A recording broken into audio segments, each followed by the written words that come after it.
Peace and Black Power family. It's your Harlem educator, author, and activist, the Black Liberation Coach, Brother IJ Taimba. As you know, I'm filming live on location in that wonderful historical and political village of Harlem, New York. I want to definitely thank all the family for watching live. I want to thank in advance all of you who will watch in the later recorded version.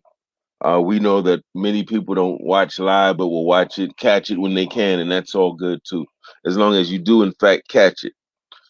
Family, we are in the month that this society reserves for celebrating women. Of course, being a Pan Africanist Black nationalist, I hijack it and I make it a Black women's, a melanated women's history month.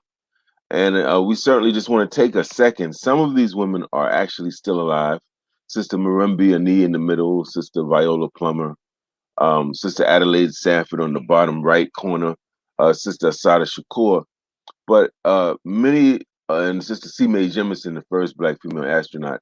But many of the sisters depicted in this collage are deceased and are in the realm of the ancestors. We certainly just want to give them their credit for being trailblazers, path makers for their people, for being fearless, courageous, intelligent, strategic, being institution builders, movement leaders, not just playthings and, good time gals. These were sisters that put it in. And whatever stereotype you may have that demeans or devalues women, these are just a few examples that you are completely wrong in that thinking. I'm glad to say that we have today a group of sisters.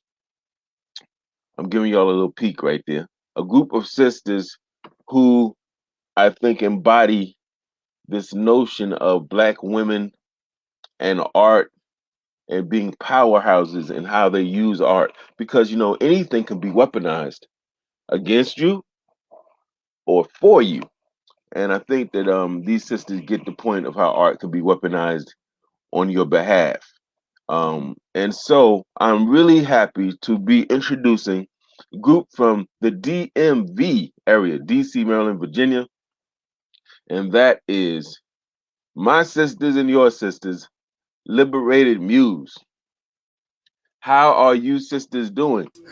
Hey, Baba Hello. Ajay, how you doing? So good to be Excellent. here. I'm much better to see all of you. Now, for those watching and listening, I know y'all tend to get real nitpicky, right? People who don't do this stuff get real nitpicky from the side. Now, let me be very clear. This is technology, and there's always a glitch possible with technology. You may hear echoes. So what? It's all right. You're gonna live. You live the coronavirus. You're gonna be all right. Okay. If you hear the echo, understand we're doing everything we can, but it's not necessary for you watching every 2 minutes to tell us we hear an echo. Right? Just bear with us, family. Okay. Sisters, so glad to have you on. And I almost don't even know where to begin, but what I do want to do very quickly is put a few things on the bottom so that people can know what we're talking about and what you're about. I'm going to put this up very early. A way to contact Liberated Muse. I don't want to hear anybody talking about we didn't know how to contact you guys. All right, so that's on the bottom right now. There's an email. We're going to also have at some point a website. But first of all, sisters, and anyone can answer or everyone can answer. It's all good either way. I think the first thing that I would like to know is when did the group or the idea even of Liberated Muse begin, and what things led to it being born, so to speak? Oh wow, when did it begin? So, in 2008, hi everyone, my name is Khadijah Ali-Coleman. So I have been actively performing as an artist from sixth grade, and Washington D.C. doing open mics and things like that.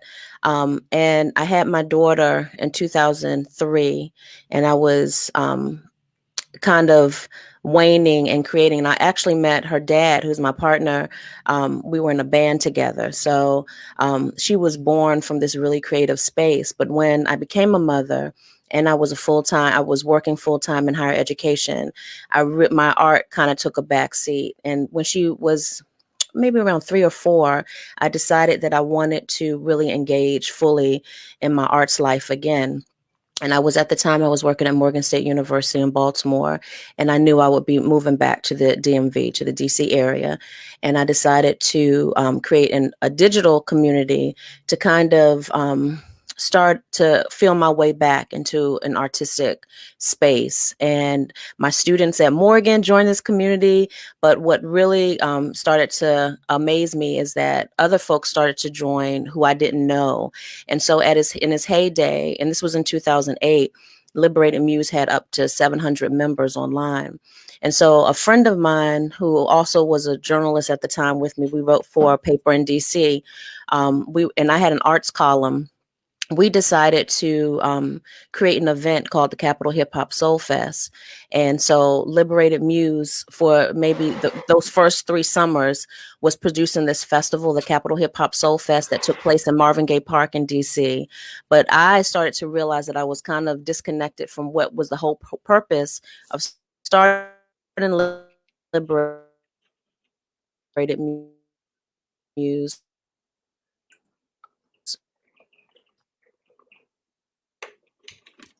to be able to a lot of events to them, but I wasn't really able to activate my artistry again. So in 2009, I started producing my plays through Liberated Muse, and we started to be more of an in-house production company and space for me to create and still include other artists. And so I'd say all the women that are now, I moved from just producing my plays and serving as a director and a producer to being part of this this traveling artistic group, which is this entity that is now with my dear beloved Sistren, Koli Aziza, Lynn Artepe, and Anonymous Grooves. And we often include other people in works that we do, but for the most part, we are the central troupe known as Liberated Muse. Excellent, excellent. Now, how did you all meet? Because that's Uh-oh. always an interesting story, how people in the group actually met each other. Well, you want me to speak to that, Khadijah? I think everyone has a different story of how we all joined. Yeah, so I'll just speak to how Khadijah, Sister Khadijah and I met. We actually worked at a restaurant in DC, which actually was the beginnings, let's say, I think, of Busboys and Poets, because it was the owner of Busboys and Poets. Those of you who are in the DC area know about Busboys and Poets, or even if you've traveled here, I'm sure that you've gone to Busboys and Poets, or I hope that next time you come, you will, because they have good food and it's very much a place where they promote social activism. So the owner of Busboys and Poets owned the restaurant that Khadijah and I worked at, and we were both hostesses with the mostesses, and but the theme of that restaurant was that everyone there sang. So throughout the evening, as we served or sat people, we would take turns singing. We had a live piano player, and we would sing. So that's where we met. And then hadn't seen her for years, and came back around. I believe I met the brother that she mentioned, who was working with her with the Capitol Hip Hop Soul Fest. And he just happened to say her name. And I said, wait a minute. That's so dramatic, right? Wait a minute. I said, is that my girl, Khadijah? We used to work together. And he was like, yes. And so then we connected. And then I did perform at the Capitol Hip Hop Soul Fest. But I think even before that, Khadijah, I auditioned for one of your plays. I found out that she was producing plays, writing plays, and producing them. And I heard about what the plays were about. And I was like, I really want to audition. And so that's how we really connected again. Now I know you all was just itching to jump in. So so who's next? Let's hear the other rendition. Thank you for that, Sister Ziza. So this is Lynn. I'll go ahead and jump in. My story is a little bit different because I don't come from an artistic background. I'm very much a left brain type person. And I met Khadijah through my wonderful, phenomenal ex-husband. Because the two of them went to school together. And so I always tease and say that I got Khadijah in the divorce. But I went through a period of life where I really wanted to explore my artistic side. Worked for years in corporate America, wanted to do something different. And Khadijah had kind of put out an all call for auditions for a play she had written called Running Amok. I was intrigued, so I said, you know what? Let me try it. I called Khadijah and said, as long as you have a non-singing part, and let me emphasize, I don't sing. These wonderful women, yes. Me, no. I act and I do spoken word and poetry, but so I talked to her about it. She told me to come out. I auditioned, and I have literally been with Liberated Muse ever since.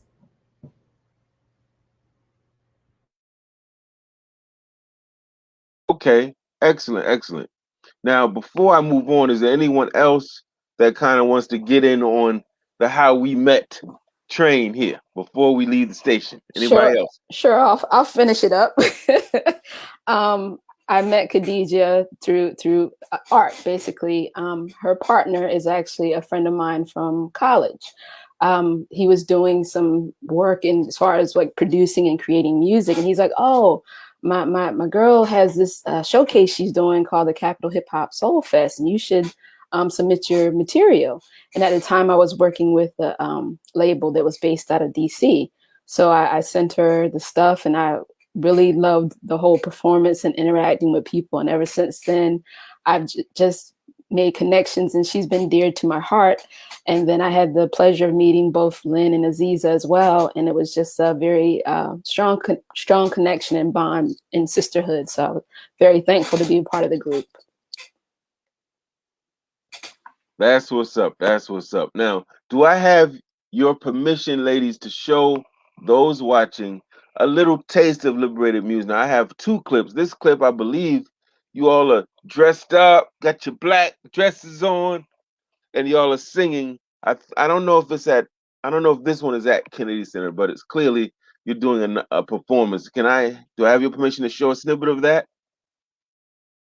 Okay. All right. Brothers and sisters, this is a little piece of Liberated Muse breaking it down.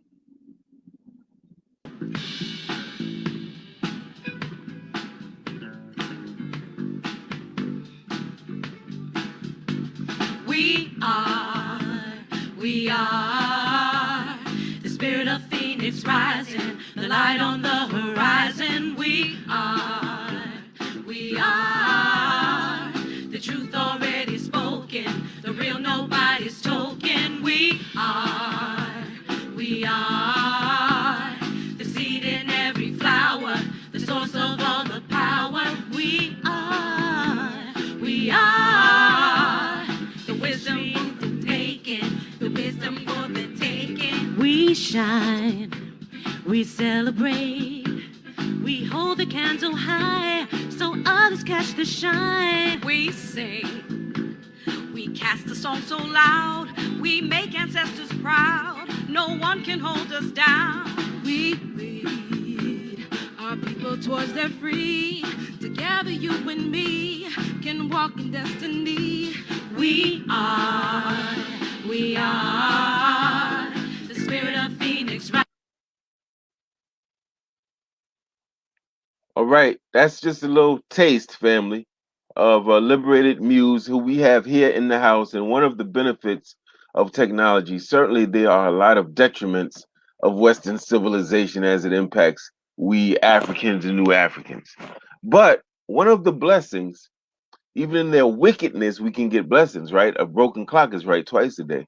So even the white man can create something that we all can use and benefit from, like this technology. And I'm really blessed that we're able to kind of have this dialogue, even though I'm in Harlem, New York, and I'm sure all of you are in the DMV area, right?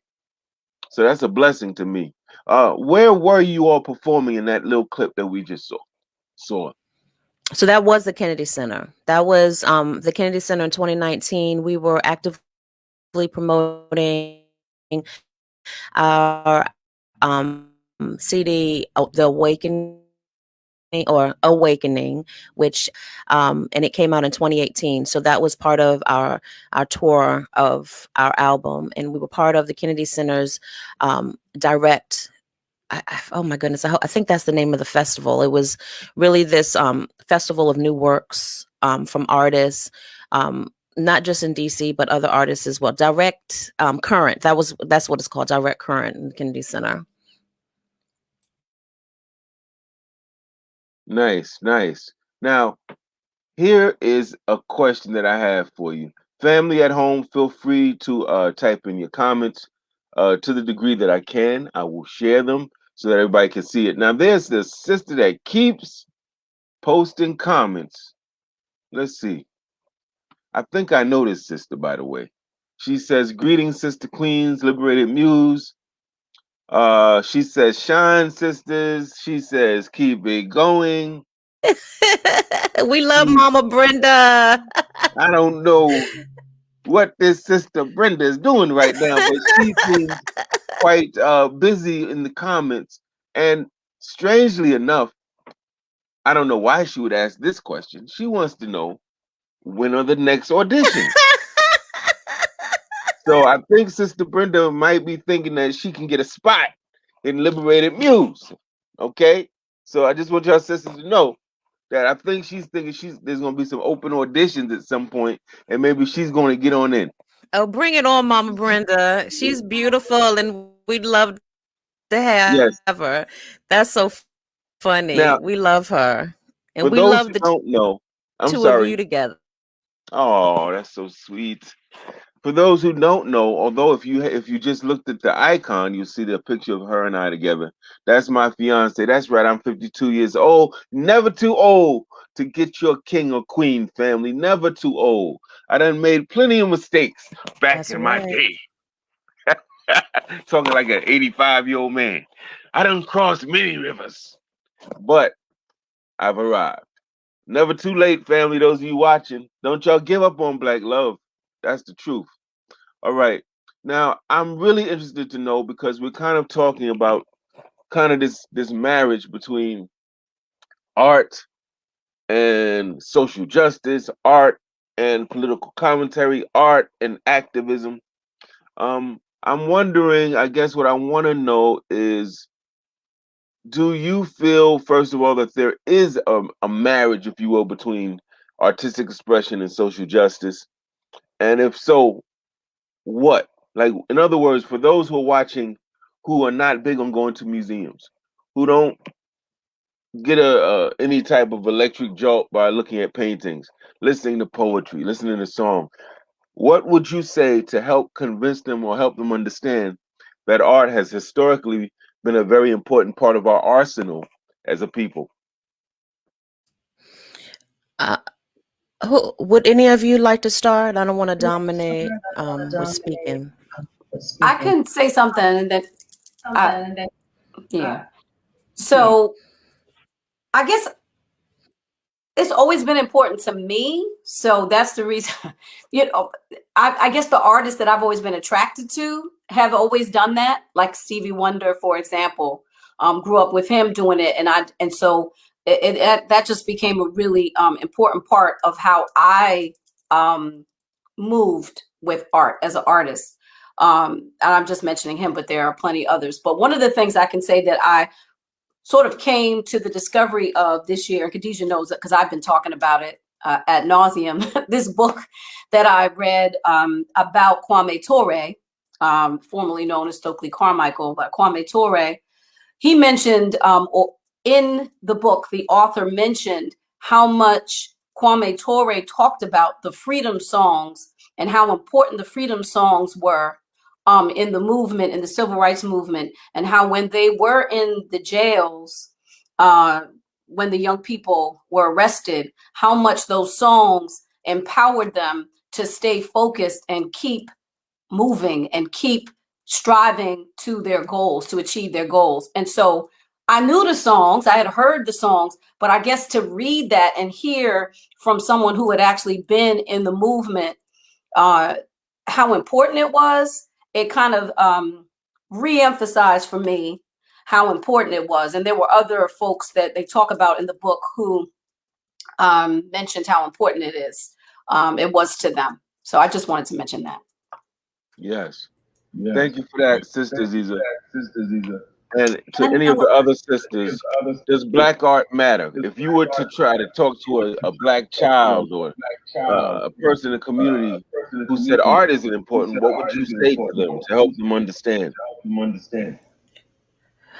Well, one of the things that okay, go ahead. Okay, go ahead. No, it's okay. I was going to say one of the things for me with art, music and books and whatever is it's a universal translator. You know, I tell people all the time, cognitive dissonance is real. And particularly with the history of this country, there are a lot of people who are in denial. If they didn't experience it, they don't understand it. They don't get the big deal. They don't get what you're talking about, what you're fighting about. But even for those who don't get it intellectually because they haven't experienced it, when you read poetry, when you listen to music, when you see beautiful art that transcends, it creates a feeling and an emotion that allows you to identify with a situation that you may not have normally been able to identify with. And so art is one of those things that's just transformative. And when someone is able to connect with that art, they're able to understand certain things on a different level than previously were able to. And it just gives an outlet for the people who are releasing it to the world, as well as to the people who are receiving it from the world. So I can't think of anything that's more important than that. You know, it kind of, before we go to more people, I'm just going to say this very quickly. It reminds me of why historicity is so important. You know, I'm always going to bang on political education, knowing our history always, because it's the foundation of everything. Some of you have lawyers and accountants and physical fitness trainers, but all of you had a teacher, right? Everybody had a teacher. And one of the things that's important to understand, if we knew our history about the Black arts and consciousness movement, if we knew the history of the Harlem Renaissance and similar literary Renaissance movements across the country, we would all understand why that art has been one of our most powerful weapons in our arsenal. But I believe we had another member of Liberated Muse want to weigh in on that. Well, I actually taught for some years performing an intro class to performing in fine arts, and I always would start from a historical perspective, starting from what we know about creation, or from the first peoples and the artifacts that were left behind, and you know, they were found in Africa, within caves and the little artifacts found in northern Africa, and of course we know about Egypt, and you know, hieroglyphics and all of the wall paintings and all of these things. Art is often the truest and the purest form of documenting and archiving history. It is the remnants of a people, of a civilization. And a lot of times what we look at as being an artistic practice or an artistic artifact, a lot of times we don't realize that it is also a tool for something else, often education, often rebellion. I've spoke at length in different forums about the drum and our understanding about griots and drumming and believe and spirituals, and believing those to be practices of entertainment, when often they were rituals and practice for learning, for, you know, when we know of spirituals, we know that contained in the words of spirituals were really maps, you know, oral maps about how to go to freedom. And so what I have always found interesting in learning about different cultural practices of Black people when it comes to art, I love finding the ways that they were really it was beyond just expression or merely expression, but also tools for teaching and tools for documenting our history. And so what we find in a lot of these practices is that, and I think I had spoke to you before, Ajay, that art, music, it's a very sensual practice as well. And so a lot of times we don't think of sports as being an art, but for those who are educators know about multiple intelligences and the ways, folks are kinesthetic, folks can, there are different strengths that we have in the way that we learn, the way that we express ourselves. Music and visual art is a sensual form, is an intelligence in a sense, but really it's often used as a tool to convey it's either informative, persuasive, and entertaining as well, but that informative or persuasive piece is usually at the top. And so my art is not disconnected from who I am as a person, and it never has been. And so it's very difficult for me to even cover the work of other people because it's so intensely personal, and it's an extension of who I am as an intellectual and as a spiritual being. And so I think Black art matters in particular because our power lies in terms of documenting and archiving our culture. So That's excellent. Thank you for that very good breakdown, Sister Khadijah. It would be really nice here, family, if we took a quick break and you all got to hear the melodious sounds, the righteous rhythms, the poetic palpitations of Liberated Muse for yourselves. That's right, family. I joke around. I'm a revolutionary. We come in all dimensions, right? Like the divine force, we come in all dimensions. All right. Ladies, is there anything, maybe a piece you can give us? And then we can go back into some discussion. Lennon and Coley, y'all ready? I can give you more time too. We can keep talking and come back. No, we actually wanted to share a piece that we performed together. It's actually on our Awakening CD. So for any of those who are interested, please go out to our website, purchase the CD. It's some beautiful work on there. We were challenged with how to do it over, this virtual platform, not being able to harmonize together, not being able to have music because of the differentiation in sounds. So we are going to do it a cappella. Do you want me to play that clip? Is there a clip you want me to play? Yes, there is a clip, but I just wanted to give a little bit of background that we had done multiple tribute shows to the melanated women of the diaspora and celebrated the likes of Toni Morrison, Maya Angelou, and this piece came out of that celebration. And so it includes clips of a Maya Angelou poem along with original song that will be performed by Coley. So it's without music, so it's going to be a little bit different. We did perform live at a library feature that we did where we had Khadijah on drums and had Angie performing on her. Were you performing on your bass that day? So we love that clip because we enjoy people seeing that we are multi-talented and instrumentalists as well. So if you don't mind playing just a piece of that clip, and then Coley and I will perform the full piece a cappella. All right. You heard our sister. We're going to play a snippet, and then we're going to come back, and we're going to hear our sisters perform it live. and Brother Ajay, before you play, just want you to know that the original song is written by Khadijah. Well, go ahead, Dr. Khadijah Ali-Coleman. You better go ahead now. All right. And Maya Angelou. Yeah, And Maya Maya Angelou's poem, Khadijah's song. I shade to the ancestor for sure. All right. Here we go, family. It's in the bend of my head. It's in the palm of my hand. It's in the knee of my head. 'Cause I'm lonely. But I'm the man. But I'm the woman. That's Here I stand.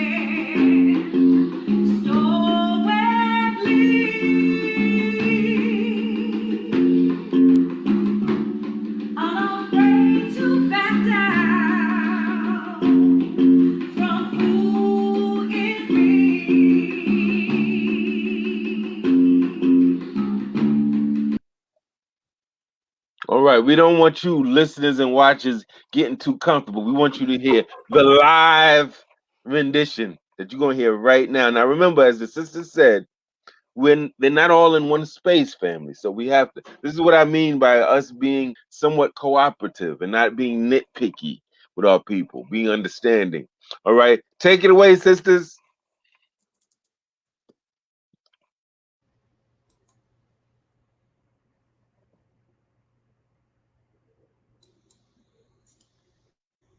Pretty women wonder where my secret lies. I'm not cute or built to shoot a fashion model size.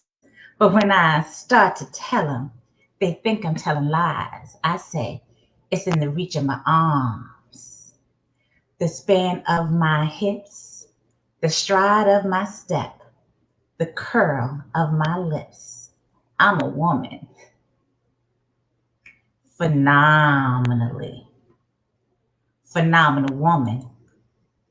That's me. I am the test that was taken, the last leg of the finish mile. I have withstood the lash of lessons that bruised my innocence, erased my smile. But here I stand, stoically, unafraid to back down from who is me. Here I stand, even after I'm gone. I leave behind my pains and lessons in my song.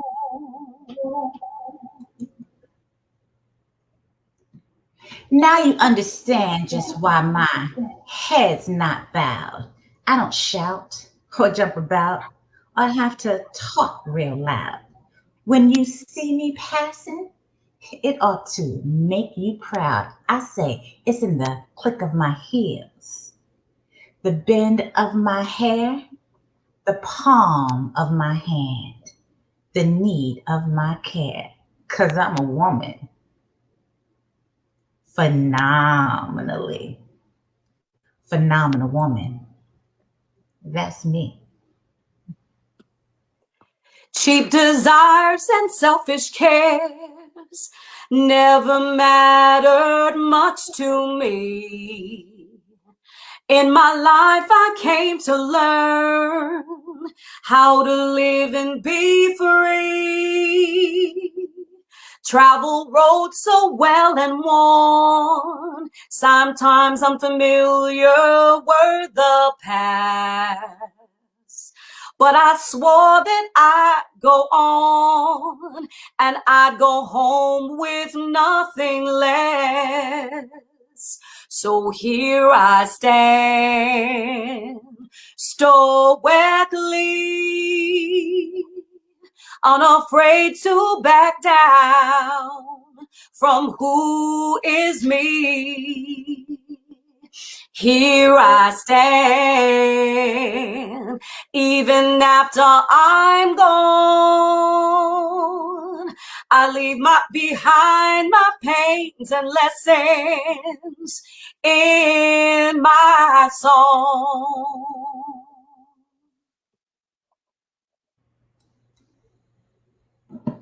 That was beautiful. I'm gonna clap to that.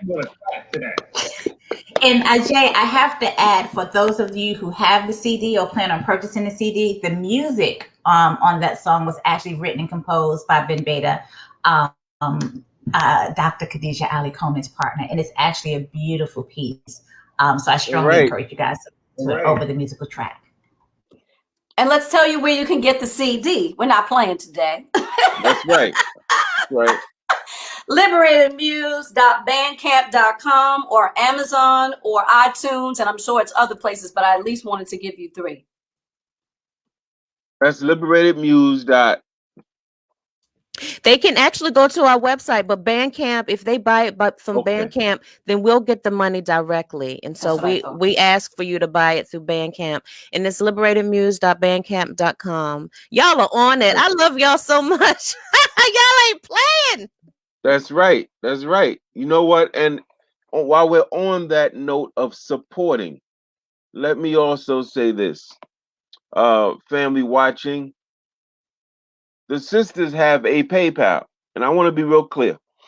Many of you watching used to go to bars and clubs in the day, and they had 2 drink minimums. And throughout the night, the person would say, hey, 2 drink minimum. Remember now. Remember to support and tip the waitresses, the barmaids, whatever. So y'all know what this is. You go to church and they say they come with the offering and dig deep. You know what this is. If we want to be independent and autonomous and realize our full power, we must support each other. There is no way around it. And some of y'all done spent $800 with Amazon and the white man in a million different ways from last week. So stop playing. We are asking you humbly and yet forcefully to support our dear sisters. They have a PayPal. I'm going to put that on the bottom. We're going to scroll that for a large portion of this. What's the difference with the PayPal? This allows them to get the money directly and make certain moves immediately, right? Which is a little different from selling products online. Sometimes you get some of it. Sometimes they take a little percentage. Sometimes you don't get it directly. So this is why we're encouraging you all to dig deep. And I'm going to, before we go anywhere any further, I'm going to take a few minutes and I'm going to rally the troops in the crowd to say, listen, I don't care if you know them or not. I don't care if you like the song or not. Support them. Support them. Michael Jordan and black people made Nike. We took Nike from obscurity. Everybody was wearing ponies and Converse. Stop playing with me. And Pumas. And Jordan and black people single-handedly took Nike from obscurity to the biggest thing in sneakers. That's our power, and we must use it. I'm really imploring the community to support our sisters right now. Dig deep. Not later on. Right now. Right now, I'm expecting to see some Africans and new Africans put money up in that PayPal. I want Dr. Coleman and Sister Aziza and Sister Lynn and Anonymous. I like that name, Anonymous. I want to hear them say, "Oh shoot, yo, we getting mad loot up in this PayPal." That's what I want to hear, family, for real. I do not want to hear no, "Oh, we got $5." There's 4 people here. Excuse me. Yes, 4 sisters. Make sure that you dig deep right now. And now we have the queen bee in my life. Sister Brenda says she will. Very good. Very good. All right. Anything sisters wanted to say before we move on? Brother Ajay, I would just like to say that, and I think that all of these sisters are very, very humble. My sister Khadijah Ali-Coleman, Sister Lynn, Sister Anonymous, very, very humble beings, because we have been doing this work that Khadijah's founded Liberated Muse and has been writing plays and about, she had a series called In Her Words about phenomenal African women who have done this work before. And I love Andra Day, and I love the new piece, the new movie that's out about Billie Holiday. I love that Billie Holiday is getting that attention for going out there and singing Strange Fruit. Years before that, Dr. Khadijah wrote a play called In Her Words, among other plays, but I'm specifically talking about In Her Words, that talked about the things that Billie Holiday did as an artist, that she was not just an artist that we know her as, but also an activist. And the play was also about other women who we know as artists, but who were also activists. So this work, we've been doing this work before. I think sometimes people get attention, they do great work, and we're like, wow, and then everybody wants to go in that direction. But this is work that's been going on, that's been happening, and it doesn't always get the attention that it deserves. So I just want to make sure that I say that, because I think that sometimes, like, wow, I mean, we've been doing this work. And then I think when a celebrity does it, then it gets the attention, and it shouldn't be like that. But, that's the world we live in. But that's just my 2 cents. Wanted to make sure I said that. Sister Aziza, I'm glad you said that because we can often be a very trendy people, right? And a very fickle people and a very impressionable people. So the corporate conglomerate says this is the thing, and we run in that direction, as you so aptly put it. The sister is giving Dr. Coleman a lot of credit for being an accomplished playwright. And I'm very interested to know before we move on, our other sisters. I want to get some background on all the sisters here. What gifts you have brought to the community, so if people never see you again, they say, "Hey, I heard this sister. She was doing poetry or song, but she also does ABC." Can we So, get a sense so, of that? so can I speak to what they do, because they always be giving me they be hyping me and I love them to death, but they will not say what it is, the breadth of what it is that they do. So even in their introductions, they really minimized who they are and what they are. Coley continues to speak up, I think, to detract from the fact that, and to minimize the fact that she's an incredible vocalist, but she's also, I love the fact that she shares what she reads, but that's who she is. She's also an intellectual and very invested in Black liberation. She even coined a phrase for the type of music that she does, calling it holistic soul, because she really recognizes the different genres in which she draws from when she creates her art. I made the mistake a couple of times introducing her when we've been on stages as a jazz vocalist, and she was, she asked me, don't do that, and I think I need to stop doing that, because she does draw from, she has this indelible, jazzy imprint in what and how she sings and her phrasing, but she does draw from hip hop, from many elements. So she is a holistic soul, an intellectual. She's a children's book author. She has a book, Corey's Dream, that is in both English and Spanish. She has a forthcoming children's book. She's an educator. She works with our children who are neurodiverse. So just a pillar of our community in more ways than one. And it speaks again to what I was saying with how we look at the arts really as entertainment. But for many of us doing this work, and the arts are just an arm of the many things that we're doing in the community. And through the art, we're able to imprint it and use it as a tool to educate and things like that. And Coley's the queen of it. We've actually gotten gig, Liberated Muse. We've gotten booked to do private parties, really, and this one gig that Coley and I went on representing Liberated Muse, we were put in the basement to sing songs with the children, and like, we have stories for days. But Coley is that really multidisciplinary artist who can do anything, has done everything, and will do anything by connecting all of the elements of her skill set. Lynn, will say, I'm not a singer, and will lead with that, but she is basically a tour de force when it comes to acting. And you'll be surprised with the fact that this is not something, and this is something that we're learning too, is that she also minimizes the fact that she has performed before, maybe in school. She knows Langston Hughes backward and forward. She performed in this 2 years ago. We did this show at a library where we had this faux battle between Coley and Lynn with their Langston Hughes poems that they know that they knew. But Lynn is an amazing actress, an amazing a spoken word artist and poet. And then you have Anonymous, so I believe sometimes that she joined a group, so I would stop coming to her performances and singing the loudest in the audience her songs, giving unsolicited background vocals to her songs, because she's such an amazing songwriter. We did a piece called When We Were Goddesses, where it was an introduction for our audience to many of the deities that different West African cultures and folks throughout the diaspora, what they pray to, what they identify with, and I created this play where it was a storyline, but you were also able to learn more about the Orishas, just different deities, Egyptian goddesses, and Angie. Anonymous was a co-songwriter for that piece, and her pieces are always just so laden with soulfulness.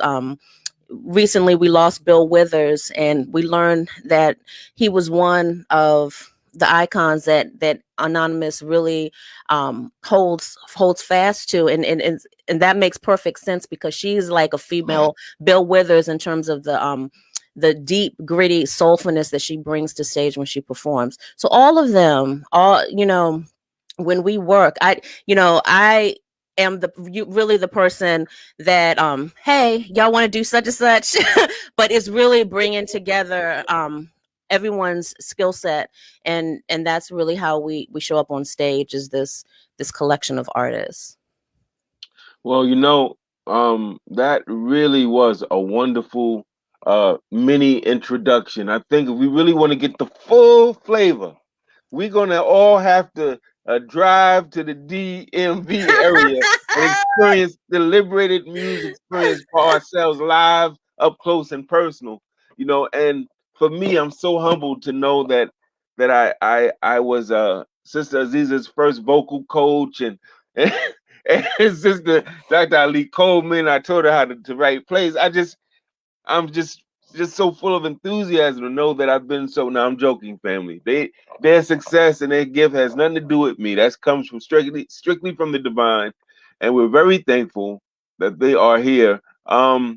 Sister Brenda says, please repost their PayPal info. We are going to do that. Yes, I think it's on the bottom. Queen B, scrolling on the bottom. I think she said she can't see it.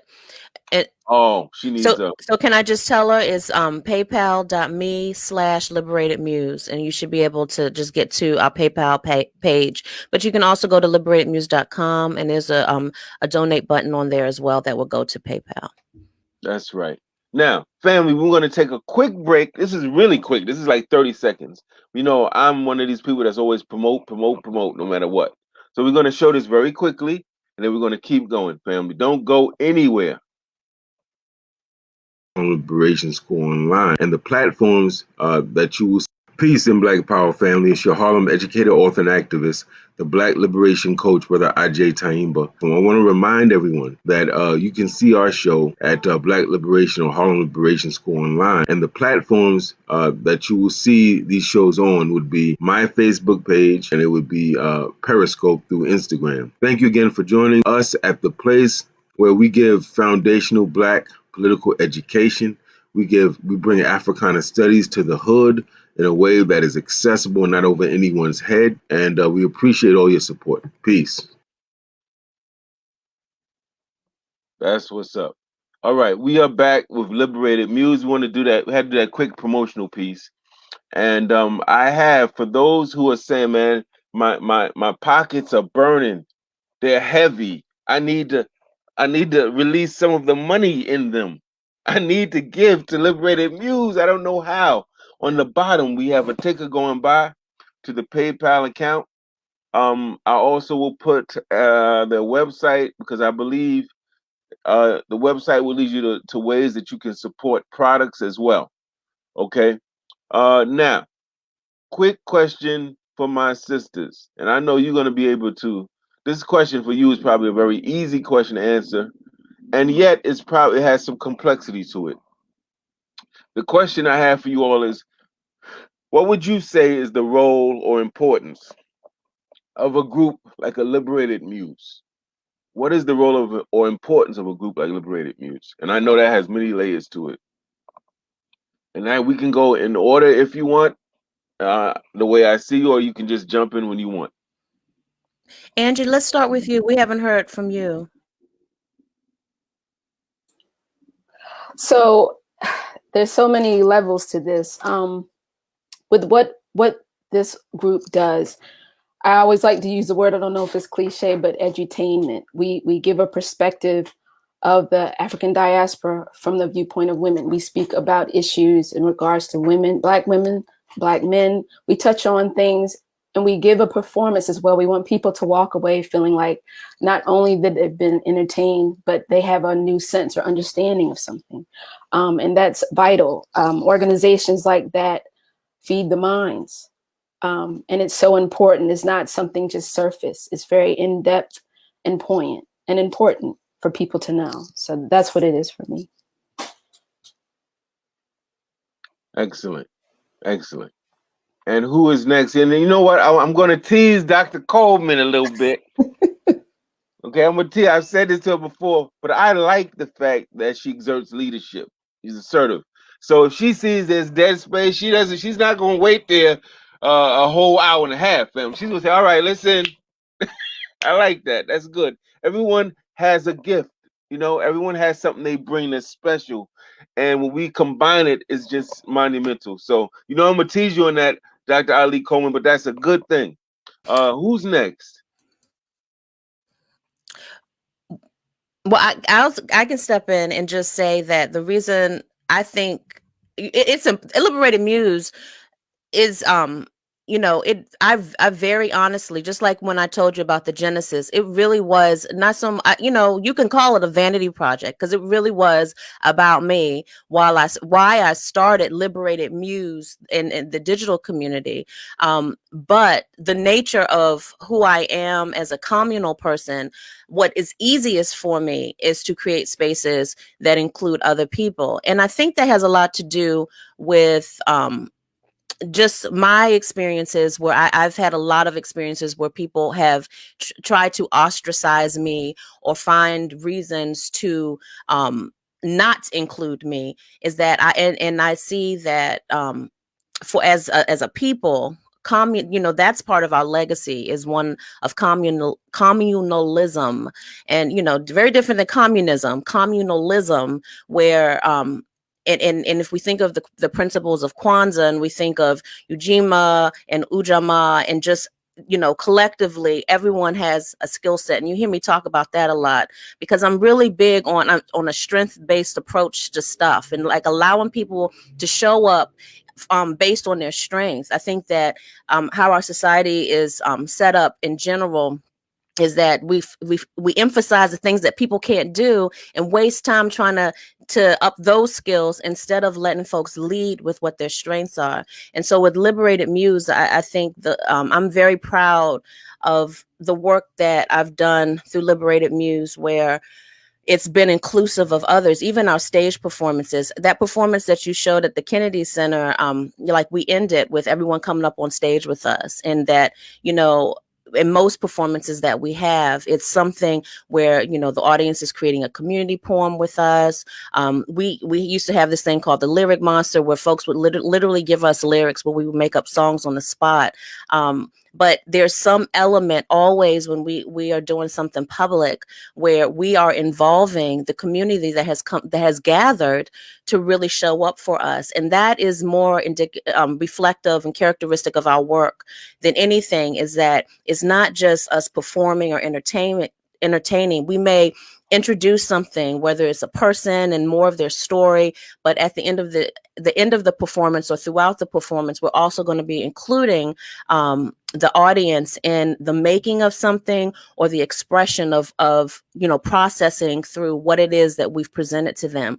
And that draws a lot from my background in education, and to work with another educator like Coley, who gets that, and then to work with someone like Anonymous, who's really grassroots, and you know, she's outside of Liberated Muse. She hosts events and she does things, you know, the role of the host is a hype and to engage, and then to work with someone like Lynn, who's a mother.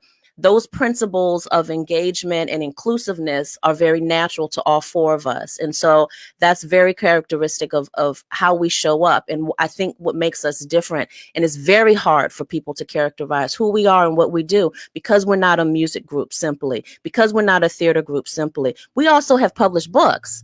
We also do, you know, we do all of these things because it's more about the elements of what we're trying to really hold fast to, and that is really highlighting the contributions of people of the African diaspora, and not just here they are, but what does this mean to how we move forward? All right, you heard it from Dr. Ali-Coleman, straight from the horse's mouth family. I know that on a spiritual level, because I'm really about spirit, their mothers and fathers must be, whether they are living or in the ancestral realm, must be very proud of them. And if not them, then certainly their parents in the extended family of Africans and New Africans must be very proud of you all, because I'm looking at it as a black man living in the American empire, where a lot of our reality is curated for us, not by us.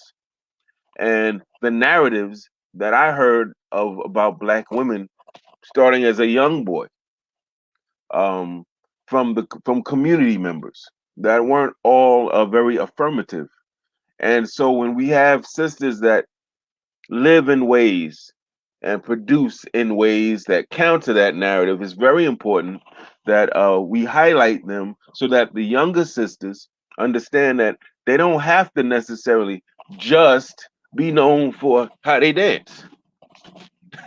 They don't have to be known for being a sassy, or just have to be known for sexual exploits, or just have for any of those things. That they can be these well-rounded, diverse beings that have so much to offer on so many different planes. So I'm very appreciative of that. As a father with daughters, that's something I know that I'm always praying and meditating on, that my daughters will represent that type of energy, you know. So that's a blessing.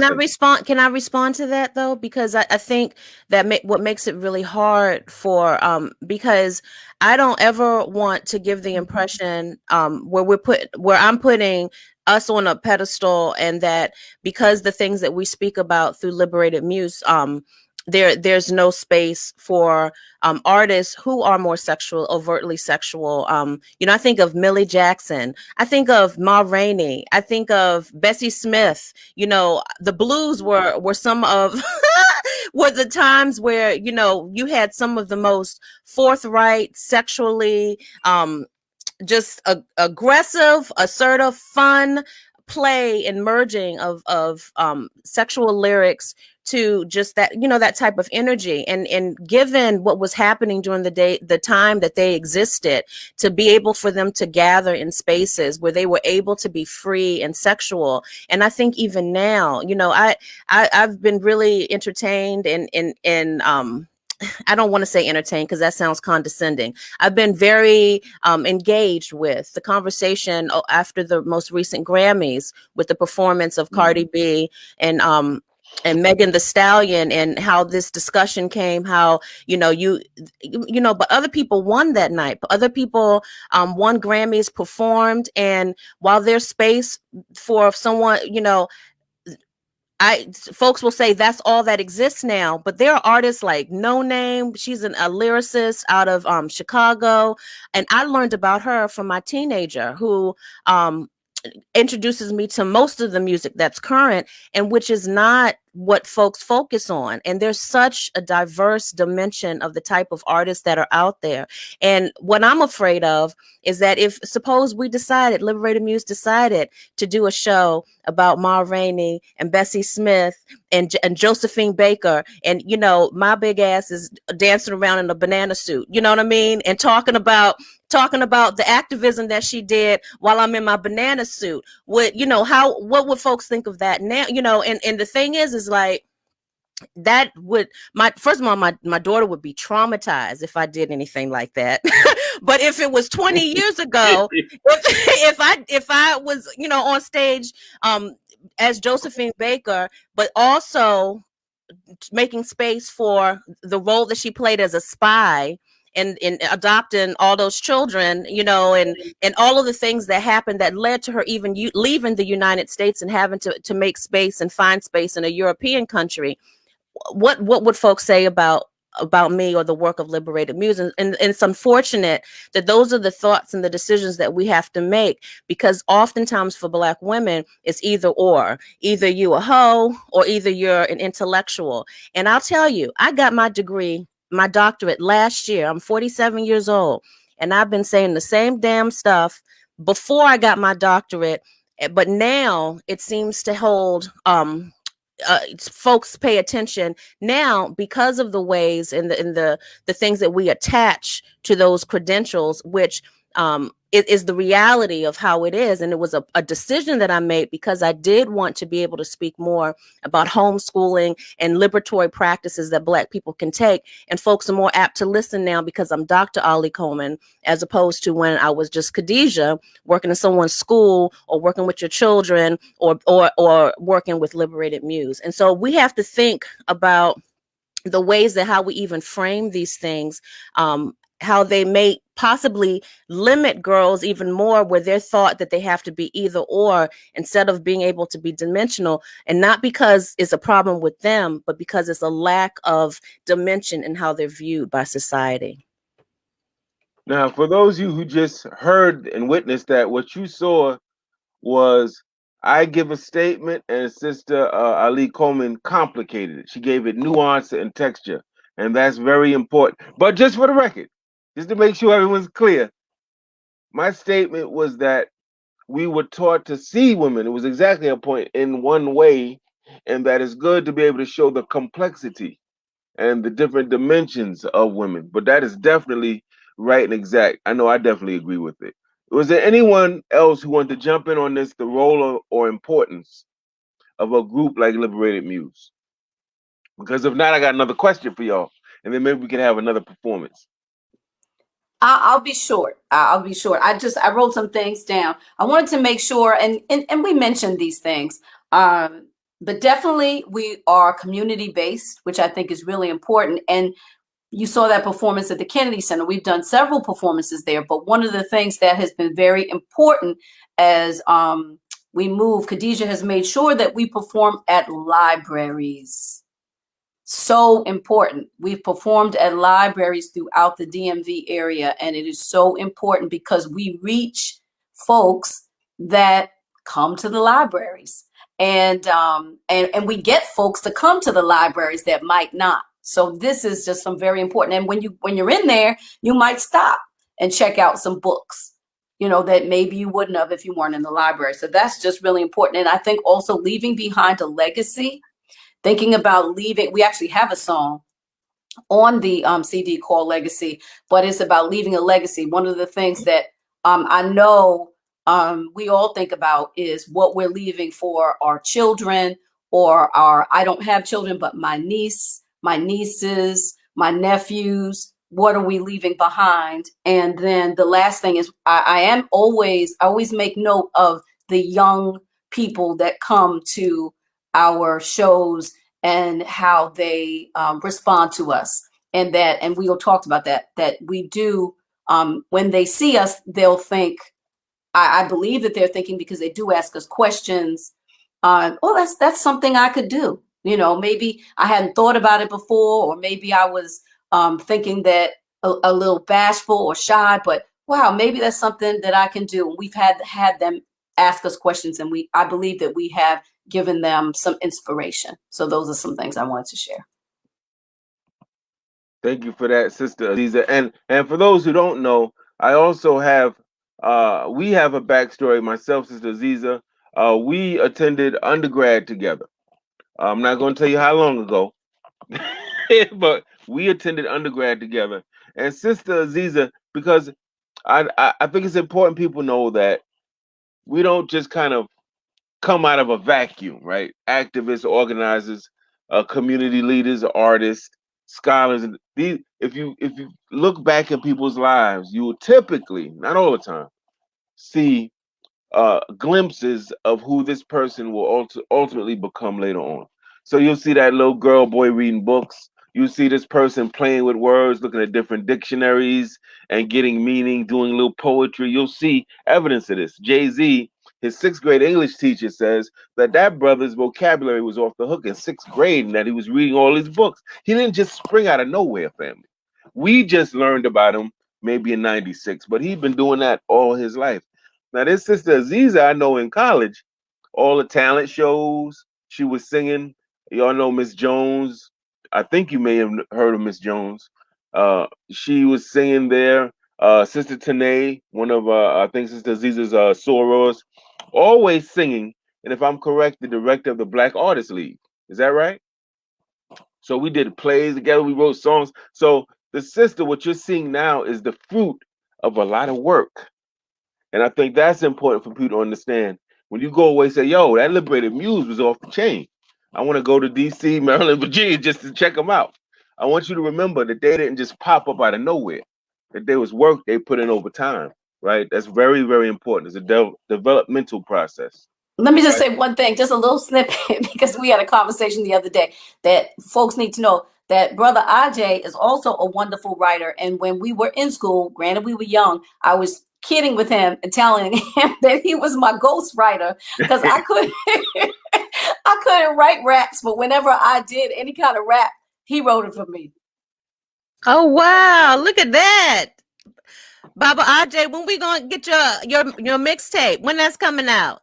Hey, listen, I think I am going to do a spoken word poetry joint because I think that our hip hop generation and those in my generation that helped to create hip hop have a bridge called spoken word poetry. I think Yes. that's the bridge. So, for instance, I can sit down and give a whole lecture, or I can say, this is my thesis. There's wicked propagandists using telekinesis, manipulating our minds to manifest what master pleases. It ain't your fault. Y'all think sugar and salt represent the same color as Jesus. But people, this is deep, kid. We've been put to sleep, kid, with the hypnosis. The diagnosis is we suffer from an acute psychosis. Wannabes imitating whatever culture's the closest, when the answer to our Eurocentric cancer is blackness, baby, in large doses. Woo! Yes. So we still, what I'm saying, and that verifies the point that we're still at our basic foundation. Those kids with those dreams, with those gifts, trying to figure out who we are, trying to express ourselves authentically. That's So right. yeah. Oh, I'm looking forward to the Black Liberation mixtape. I love that. I know, right? Y'all got to be on that though. We got to have some collaboration going on. Well, just tell us when. We'll be there. Absolutely, absolutely. Now, I want to make sure, family, right now that I put this information up. This is very important. Now, this I'm putting up that's going to scroll on the bottom is the website. Now, is this the web? Wait, let me make sure I got this right. I want to make sure. What I'm trying to do is point people to where they can get the CD. So just to be clear, they can get the CD at your general website. Correct. Right? Yes. Liberatedmuse.com. Okay.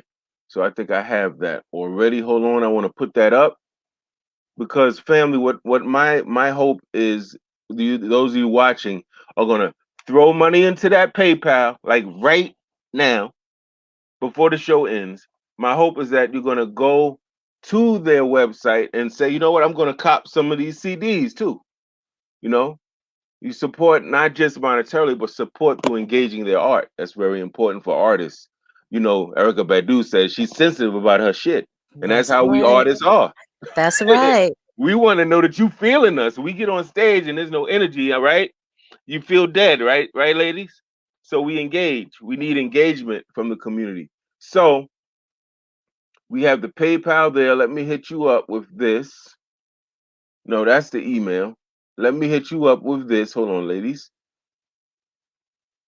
There we go. We got time for another piece? Absolutely.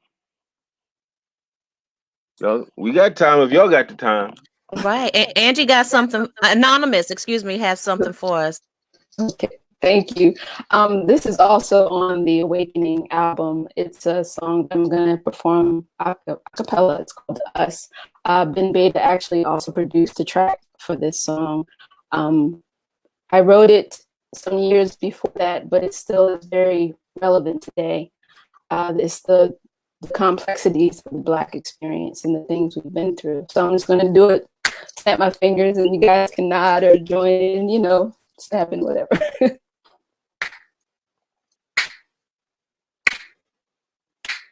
When I think about all the great things that we've done, it makes me feel like we are unstoppable. We were once considered livestock, now the whole world rocks what we got. from slavery to free, from marching to liberty. And then I think about the struggle, the constant shuffle, the subprime loans and broken homes, the economy push, a lying bush, the spread AIDS and the slave trade, crack babies crying and our leaders dying, false prophets lying, racial profiling, separation, gentrification, high illiteracy from bad education, the pimps and hoes and their turning tricks, Hurricane Katrina and Genesis, single mothers and brothers killing each other, and blacks in prison. Can somebody listen? Selling crack, too much gangster rap. It's all a trap. It's all a trap. A lot of stress, high blood pressure, the downfall of BET. Can anybody hear me?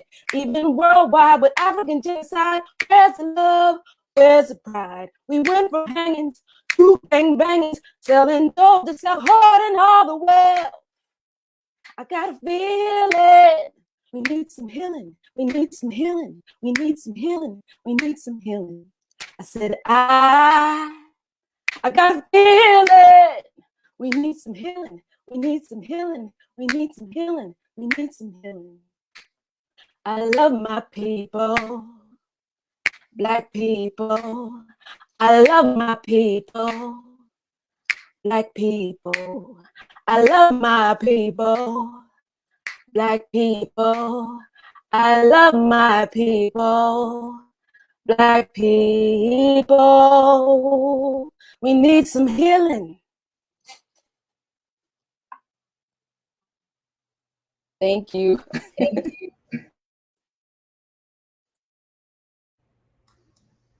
God knows we need some healing. That's for real. That was beautiful, sister. Very raw and earthy too. Very nice. Thank you for that. Well, we are coming up on the time when we end our show, family. We do not want to keep our sisters indefinitely. They have lives way beyond being on this show, and it's the weekend. Very quickly, if somebody can post up any questions, like right now in the next 20, 30 seconds, maybe they can address one or two. I'm going to wait to see if you have any. If not, I'm going to ask the Sisters of Liberated Muse, is there any point that you didn't get to articulate that you would like to right now? Is there anything that you didn't get to say that you would like to express to the audience?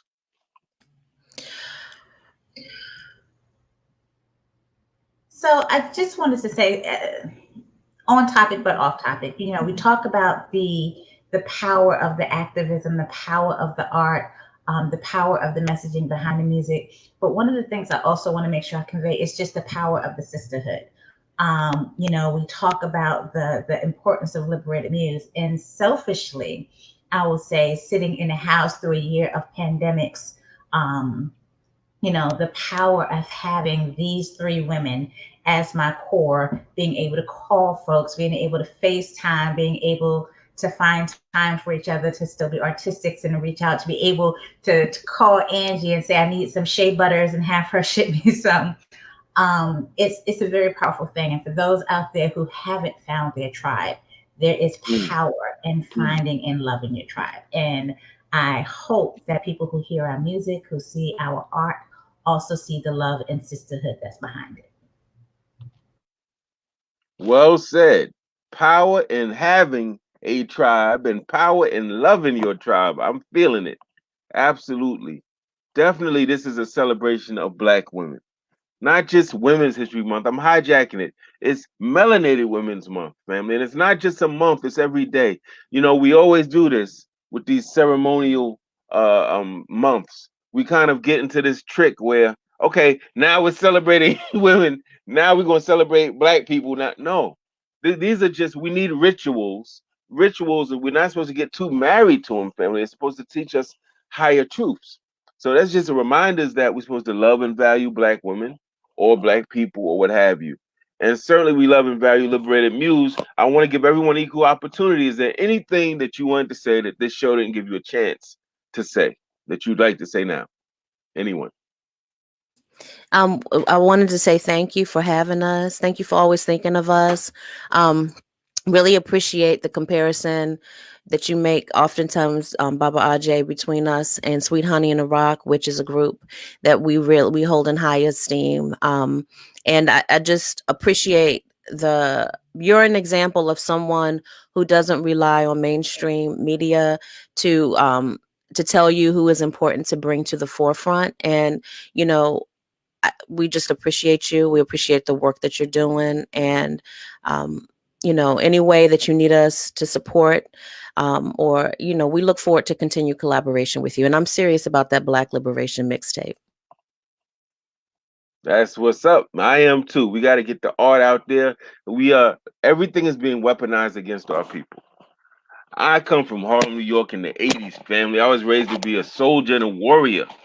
That when someone comes against, we stand up, we come back. It's the only logical thing to do. And there are many ways to do that. Some of us are going to do it this way.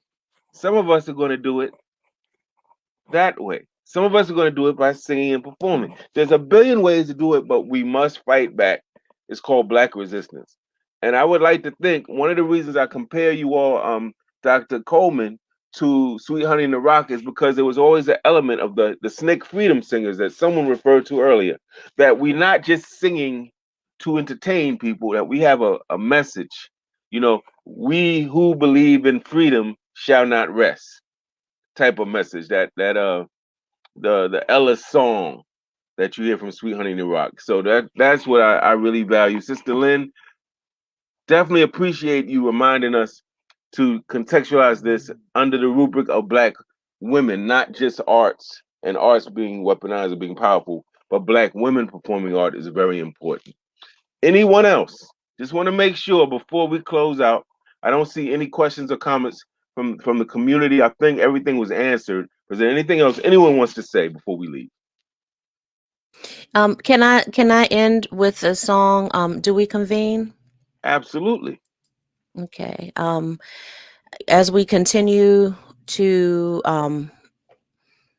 see the police state in action and the things that are in the news, I just want us to continue to say the names of those who have lost their life. I don't even want to get in that, but I want us to always think about when we do convene and when we talk about convening, what is the outcome that we want from our convening. Michael Brown, Amadou Diallo, Renisha McBride, Trayvon Martin, Oscar Grant. The pain won't subside. We are reminded every day. The names, the faces change. The actions stay the same. Black men, Black women gunned down. Murderers unwavered, without nary a sound. Do we convene? Do we stand? Do we holler louder? Get more mad? Is it vengeance that we seek? Or do we clasp our hands and admit defeat? Michael Brown, Amadou Diallo, Renisha McBride, Trayvon Martin, Oscar Grant. The pain won't subside.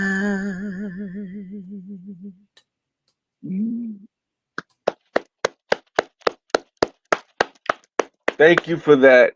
Dr. Khadijah Ali-Coleman. We want to, of course, thank all of the members of Liberated Muse. We want to thank you for having the wherewithal to engage, to not just be another sideline spectator that's talking about, oh, this is terrible, miseducation, some of the hip hop we don't like the messaging, but actually coming out here and saying we're going to be part of a solution, which is something certainly that more elements of our community need to adopt, right? So we thank you for this. This was your platform, not for me. It's your platform to shine. Not like you need me to shine. You was shining before y'all even knew what an IJ Taimba was. So that's all on you. But we thank you for your gifts and we thank you for sharing them. We thank you for coming together and being and weaponizing art and giving something inspirational, not just to Black women, but to their partners. Because Black women have sons. Some of them have mates that are male, right? So it's important that when we touching the sisters, we're touching all elements of our community. And I would like to think that you all are part of that. We really thank you, Ashe, for that, from the heart and soul for that, definitely. All right. And we're gonna be in touch again because we're gonna do that mixtape, doctor. Don't don't forget. Anonymous, you're gonna be spitting on there with the songwriting. Aziza gonna be singing. Sister Lynn, we're gonna drop some lyrics on that. All right, we're gonna do that. That's a promise.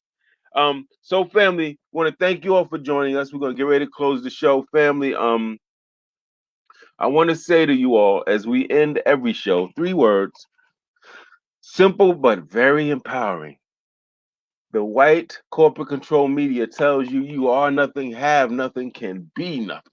That nothing you do will rise to the occasion, that you are incorrigibly violent, incorrigibly involved with whoremongering, and incorrigibly ignorant, incorrigibly backwards, that you have no salvation, that Jesus won't save you, nor will Muhammad or Buddha.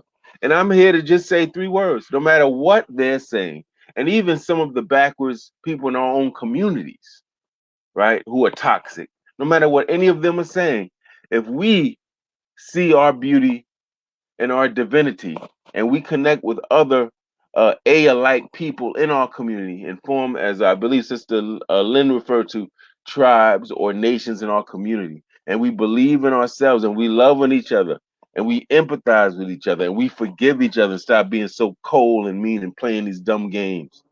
When we do that, 3 words will happen. We will win. Peace, Black Power, Wukusu, free the land, family. See y'all next time. Peace.